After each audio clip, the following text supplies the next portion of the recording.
Dan el beat de producer.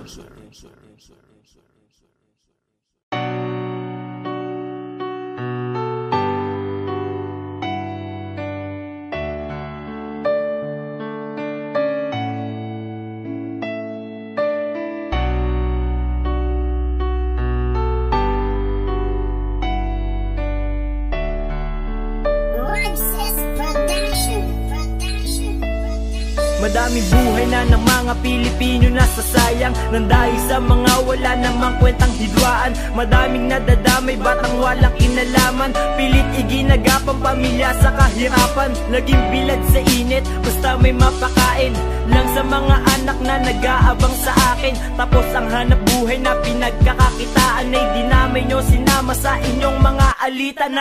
Ano ba ang napapala nyo sa patayan? Imbis na magbigayan, dapat na magtulungan. Hindi tayo dito ang mga tunay na magkakalaban. Ang dapat na kalaban, mga parwisyong dayuhan na gustong sakupin ng mga nasasakupan natin. Pero sana kung kayang itigil, itigil na sana ang mga nasimulang hidwaan sa inyong pagitan. Nang dahil sa pinaglalaban, damay ang mga sibilyan. Hanggang kailan ba tayo ay magtitiis? Ang gulo na naranasan ay hindi maalis-alis. Paano na ang susunod sa atin na henerasyon? Tayo ay magkaisa para sa ating bansa. Wala na bang katapusan? Wala na din bang kalayaan? Kailan muli giginang perlas na ating sinilangan? Kung puro na lang digmaan, lagi ang naglalagi sa ating bansa, kaya hindi man lang tayo nagwawagi. Ultik na po Pilipino, lagi ang nagpapatayan. Paano tayo aangat kung tayo mismo humaharang? Mga dagok na problema, paano to lalagpasan kung wala tayong pagkakasundo, pati ang tulungan?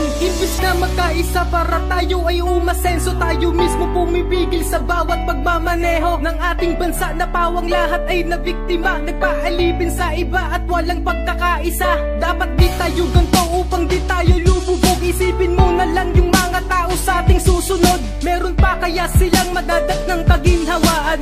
Magkaisa na tayo, lagdan ng kinabukasan. Hanggang kailan ba tayo ay magtitiis? Ang gulo na naranasan ay hindi maalis-alis. Paano na ang susunod sa atin na henerasyon? Tayo ay magkaisa para sa ating bansa.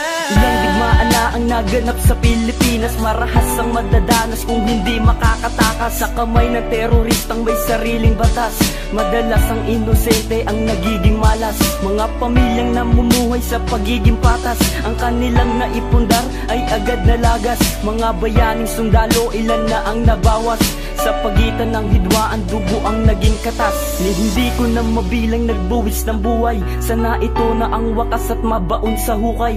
Ang mga revelasyon ng bawat relihiyon na napupunta sa gera at kritikal na sitwasyon, na kung saan dapat handa sa mga pagbabanta. Baka bukas ay ikaw isa na sa mabiktima. Dilaw, puti, asul, pula ang sagisag ng watawat. Isa lang ang Pilipinas, tuldukan na ang hidwaan. Hanggang kailan ba tayo ay magtitiis? Ang gulo na naranasan ay hindi maalis-alis. Paano na ang susunod sa atin na henerasyon? Tayo ay magkaisa para sa ating bansa. Ano ba naging sanhi?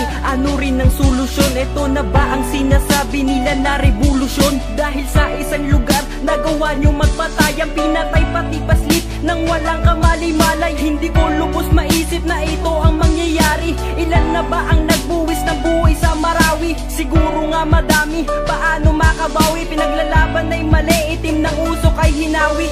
Hindi maisipan ng paraan ang pagkakataon na ganito. Totoo lang, hindi talaga ang preso ang nakabilanggo. Ito ang patunay na may prinsipyo pa rin silang ipinaglalaban. Handa sila kung ano man na mangyari, humantong-manto sa kamatayan. Pinalitan ng mga bala ang pagmamahal sa kanilang puso. Ito ang panahon para lumaban, huwag kayong susuko. Hindi to ipinanahon, itinakda to ng kapalaran. Tuldukan na ang hidwaan, itigil ang digmaan. Hanggang